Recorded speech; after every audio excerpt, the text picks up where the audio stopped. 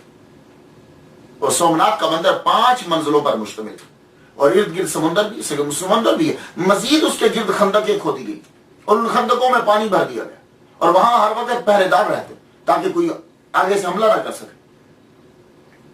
اس میں کشتیاں چلتی رہتی اور لائٹ کا اندر انتظام نہیں تھا کہ وہاں بڑی بڑی کندیلیں لگا دی گئی، نہیں، وہاں اندر ہیرے جواہرات لٹکائے گئے تھے کہ جن کی اپنی چمک سے روشنی رہتی تھی. اللہ اکبر. 56 ستون تھے اس کے اندر ساگوان کی لکڑی سے جو بنے ہوئے تھے. 200 سیر گولڈ سونا استعمال کر کے 200 سیر سونا استعمال کر کے ایک چین بنائی گئی تھی اور وہ چین جو ہے وہ کھینچتے تھے، اس کے ساتھ آگے ٹل تھا جو بجتا تھا. اور اس مندر کے اندر میں نے ایک حساب لگایا، میری ریسرچ کے مطابق 6.5 ٹن سونا تھا پورے مندر کے اندر. سارا سونا جو ہے 6.5 ٹن محمود غزنوی جو ہے وہ یہاں سے سونا لے کر گیا. یعنی اس دور کے اندر 20 ملین دینار کا سونا اور چاندی اس مندر کے اندر. اتنا یہ عظیم اور امیر مندر ہے. اب کوشچن اٹھے گا کہ محمود غزنوی جو دعا کروانے آ رہا ہے یہ مندر کے لیے، یہ مندر اتنا امیر کیوں ہے؟ سب لوگ ادھر کیوں جاتے ہیں؟ اصل میں وجہ یہ ہے کہ پہلے تو بات یہ ہے یہ سب سے قدیم تھا، سب سے پرانا تھا، تو سب لوگوں کا رجحان ادھر. تو یہاں کے جو پروہت تھے، برہمن تھے، انہوں نے مشہور کر رکھا تھا پورے ہندوستان کے اندر کہ سنو، تم لوگ جب مر جاؤ گے تو تم سب کی روحیں اسی مندر میں آتی ہیں اور یہاں آ کر شیو جی کی پوجا کرتی ہیں. اب اگر تم چاہتے ہو کہ دوبارہ تمہاری روحیں جب زندہ ہوں تو تم دوبارہ جب جنم لو تو امیر کبیر بنو، تو یہاں زیادہ سے زیادہ جو ہے وہ ڈونیشن دیا کرو، زیادہ سے زیادہ دان دو. تو اب لوگ جو ہیں وہ امیر بننے کے لیے دوبارہ جب پیدا ہوں تو امیر ہوں تو پھر وہ چاندی دیتے، سونا دیتے. اور بڑے بڑے راجا جو تھے، مہاراجا اور راجا، وہ وہاں آ کر جواہرات دیتے اور لونڈیے تک جو ہے وہ اس مندر میں بھیجا کرتے تھے. اب آپ لوگ سمجھ گئے ہوگے سومناتھ کے مندر میں اتنا پیسہ کیوں تھا. اور پھر ان کی ٹیکنیک انہوں نے عجیب استعمال کی تھی. وہ شیو جی کا جو لنگ ہے، اب یہ لنگ کی ریسرچ آپ بھی جا کے کیجئے گا کہ کیا ہے. وہ شیو جی کا لنگ انہوں نے اس طرح ہوا میں معلق کیا ہوا تھا کہ عام آدمی دیکھ کر حیران ہو جاتا تھا کہ یہ بغیر کسی چیز کے کیسے ہے. تو وہ زیادہ سے زیادہ اور دیتے تھے. اور اصل میں بات یہ تھی کہ ارد گرد انہوں نے مقناطیس لگایا ہوا تھا اور اس کے اندر لوہے کا استعمال تھا اور وہ چاروں طرف سے کشش برابر تھی تو وہ ہوا کے اندر یوں تھا. تو لوگ سمجھتے تھے کہ یہ شیو جی کے لنگ کی برکت ہے. اور آج بھی آپ جا کے دیکھ لیجئے، اس لنگ کے اوپر بالکل ایک چاندی کی بنائی ہوئی یوں، اور اس میں دودھ ڈالتے ہیں، نیچے ہلکا سا سوراخ ہے، وہ ہر وقت اس کے اوپر دودھ جو ہے وہ گرتا رہتا ہے. اور یہ لوگ وہاں پھول ڈالتے ہیں، کھانا ڈالتے ہیں، ایک دفعہ ڈال کے پھر دوبارہ ڈالتے ہیں، پھر وہاں سے لے کے آگے جاتے ہیں اور یوں لگا کے چومتے بھی رہتے ہیں. وہ لنگ کی جا کے آپ ریسرچ کر لیجیے گا وہ لنگ اصل میں ہے کیا. تو یہ مندر جو ہے، تو وہ مندروں کو اس لیے نہیں حملہ کرتا تھا محمود غزنوی کہ یہ عبادت خانے ہیں، نہیں. اصل میں وجہ یہ تھی کہ اس دور کے اندر جتنے بھی مندر تھے وہ سیاسی مرکز ہوتے تھے، وہیں سے احکامات جاری ہوتے تھے اور وہیں سے کنٹرول کیا جاتا تھا ملک کو. یہ خبر پورے ہندوستان میں پھیلا دی گئی کہ تمہارے جو مندر گرائے گئے ہیں وہ اس لیے کہ سومناتھ کا بھگوان جو ہے وہ تمہارے لیے تم سے ناراض تھا. ہم دیکھتے ہیں کہ کس طرح بڑھتا ہے محمود اس کی طرف. وہ اگر یہاں آئے گا تو بھسم ہو جائے گا.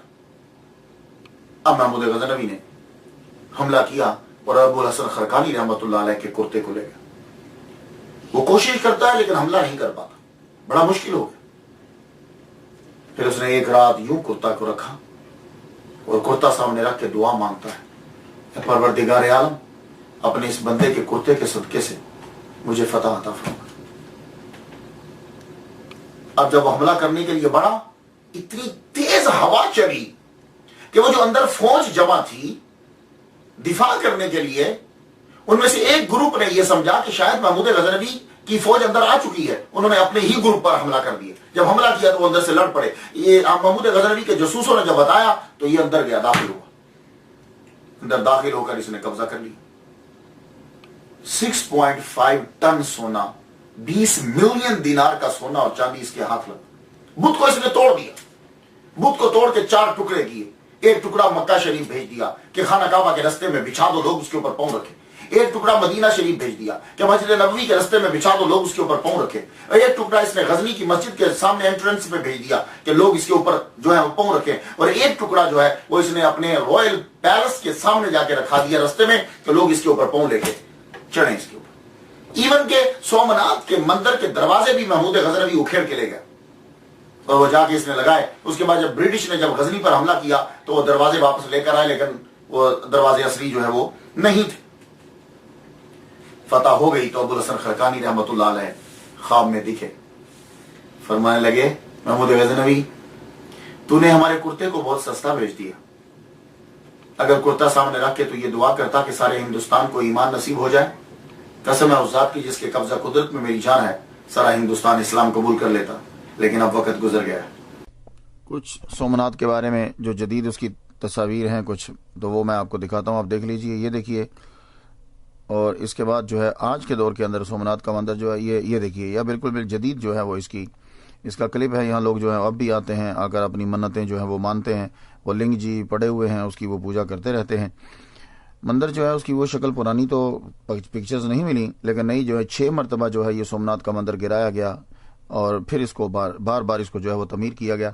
اور اب یہ کہتے ہیں کہ 1947 کے اندر ولبھ بھائی پٹیل نے جو ہے وہ اس کی تعمیر جو ہے وہ کروائی تھی، اور تعمیر جو ہے وہ اس کی ہوتی رہتی ہے. محمود غزنوی کی وفات ہوئی 1030 میں، 1030 عیسوی میں، اور ابوالحسن خرقانی رحمۃ اللہ دنیا سے رخصت ہوئے 1033 میں، یعنی 3 سال کے بعد دنیا سے رخصت ہوئے. 10 محرم بروز منگل 425 ہجری. آپ نے وصیت کی تھی کہ میری جب لحد جو ہے وہ بنائی جائے تو 30 گز میری لحد کو نیچے رکھ کے بنایا جائے. 30 گز. کیوں؟ میں نہیں چاہتا کہ میری لحد جو ہے وہ میرے پیر ابو یزید بستامی رحمۃ اللہ علیہ سے بلند ہو جائے. تو آپ شہر بستام کے گاؤں خرقان میں آپ کا مزار ہے. یہ حضرت ابوالحسن خرقانی رحمۃ اللہ علیہ کا مزار جو ہے وہ دیکھیے، زیارت کیجیے. ان کی بہت خوبصورت بنایا گیا. یہ دیکھیے، دور سے اس کی ایک جھلک ملاحظہ کیجیے. اور یہ اس کے اوپر ان کے بارے میں تحریر کیا گیا ہے، فارسی کے اندر جو ہے وہ لکھا ہوا ہے. یہ پھر مزار شریف، نیچے سے اس کی ایک پکچر جو ہے وہ ملاحظہ کیجیے. یہ محراب ہے آپ کی مسجد کا، حضرت ابوالحسن خرقانی رحمۃ اللہ علیہ کی مسجد کا محراب. یہ جو ہے انٹرنس ہے، مین گیٹ ہے. اس کے اوپر جو نیلا کلر آپ کو نظر آ رہا ہے، یہاں حضرت بھائی یزید بستامی رحمۃ اللہ علیہ نے جو ان کے بارے میں پیش گوئی کی تھی وہ اس کے اوپر ساری تحریر ہے، آپ اس پہ پڑھ سکتے ہیں. اور ان کے بارے میں مختلف جو ہیں ان کے اشعار کہے ہوئے اور ان کی چیزیں. اور یہ ان کا مزار ایک رات کا ایک جو ہے یہ منظر ہے. آج بھی لوگ جو ہے، یہ دیکھیے شیخ ابوالحسن خرقانی رحمۃ اللہ تحریر کتاب خانہ، آج بھی لوگ یہاں آتے ہیں، مرجع خلائق ہیں. اور جو ان کے قبر کے اوپر ہاتھ رکھ کے، وہ وائٹ پتھر کے اوپر ہاتھ رکھ کر جو دعا مانگتا ہے، اللہ تعالیٰ اس کی دعا کو جو ہے وہ قبول فرما لیتا ہے. آج بھی لوگ جو ہے وہ یہاں آتے ہیں، اس کے اوپر ہاتھ رکھتے ہیں اور دعا. دنیا آج بھی جاتی ہے وہاں ایک پتھر نصب ہے. آپ نے فرمایا تھا جو اس کے اوپر ہاتھ رکھ کے دعا مانگے گا اللہ تعالیٰ اس کی دعا کو قبول کر لے گا. اور لوگ جو ہے دعا مانگتے ہیں اور اللہ تعالیٰ اس دعا کو جو ہے وہ قبول فرماتا ہے. میں نے تو ان کے لیے فاتحہ پڑھ لی، آپ لوگ جو ہیں وہ بھی ان کے لیے فاتحہ پڑھ لیجئے.